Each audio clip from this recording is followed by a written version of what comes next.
ამ წუთებში თქვენ პირდაპირ ეთერში კადრში ხედავთ, რომ თბილისის მერობის კანდიდატი ქართული ოცნებიდან მიდის საარჩევნო უბანზე ხმის მისაცემად. ეს არის საირმის ქუჩა 64 საარჩევნო უბანი, სადაც კახა კალაძე დააფიქსირებს საკუთარ არჩევანს.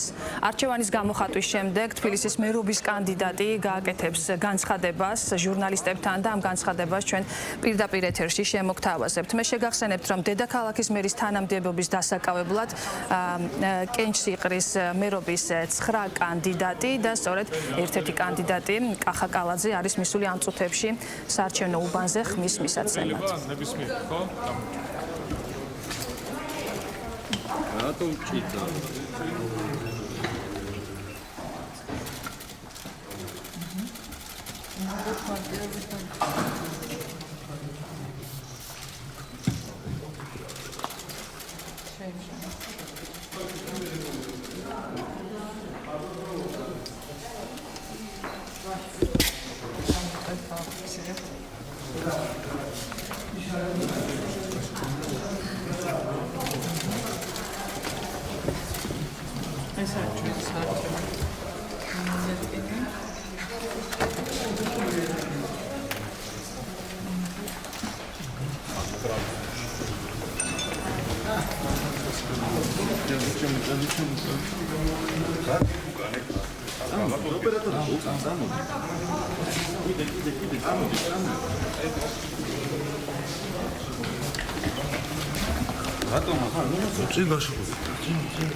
Foto dați? Δεν gadi xar, ვერც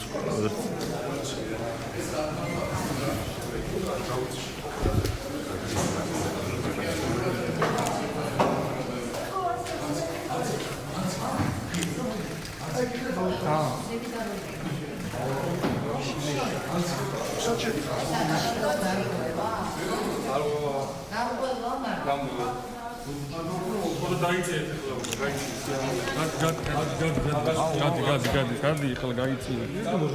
ზემოდან რო უღებ გაიწიე ახლა ერთ წამი რა.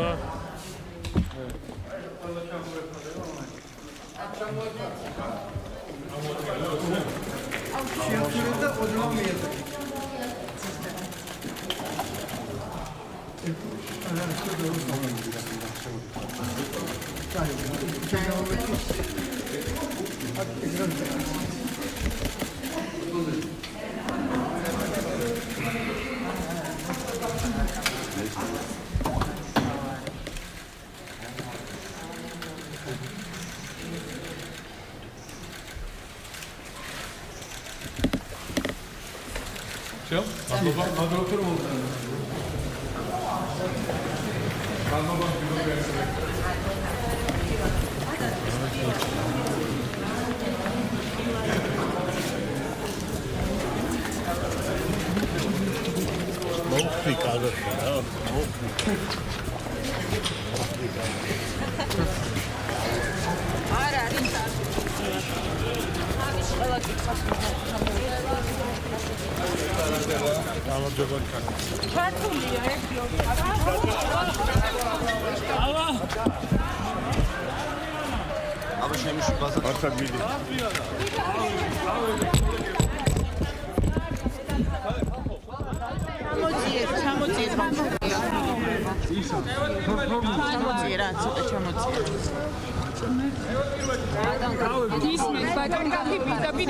გამოიწიეთ და დაწიეთ მიკროფონები დაბლა. დაწიეთ მეგობრებო. გამოიწიეთ.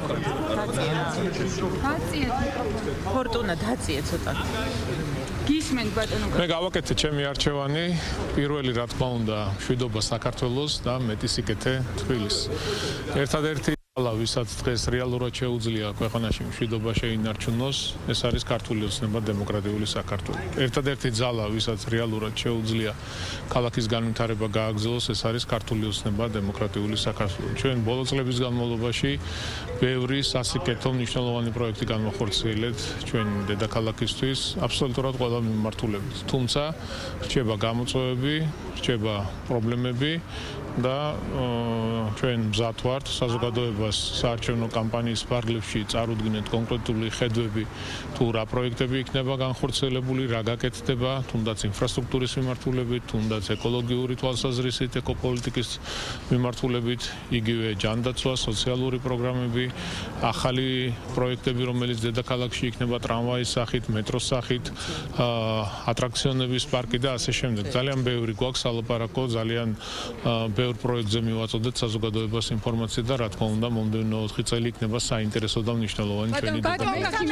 ოპოზიციური პარტიები რომ არ იღებენ ამ არჩევნებში მონაწილეობას, არის თუ არა ეს პრობლემა და ამ არჩევნების აქციები არაფერი, ჩვეულებრივად ქვეყანაში სიტყვის და გამოხატვის თავისუფლება არის დაცული. ნებისმიერ ადამიანს შეუძლია. გამოიხატება ეს პოლიტიკური ლიდერები რომ ციხეში არიან, ახალგაზრდები რომ ციხეში არიან. ზრდილობა ხო არსებობს, ეთიკა ხო არსებობს. მესმის რომ არც ერთი გაგაჩნიათ, არც მეორე, მაგრამ თუ მაცლით, მადლობა. თქვენ პირდაპირ ეთერში უსმედით კახა კალაძეს, რომელმაც კომენტარი გააკეთა ხმის მიცემის შემდეგ თბილისის მერობის კანდიდატის განცხადებით, მან გააკეთა საკუთარი არჩევანი. კახა კალაძემ ისაუბრა, რომ ბევრი პროექტი განხორციელდა თბილისში, თუმცა არის ასევე ბევრი გამოწვევაც და გეგმებიც, რომლის განხორციელებასაც აპირებს მომავალში. კახა კალაძემ კონკრეტული პროექტებიც ახსენა, რაზეც აქცენტი კეთდებოდა მისი წინასაარჩევნო კამპანიის ფარგლებში.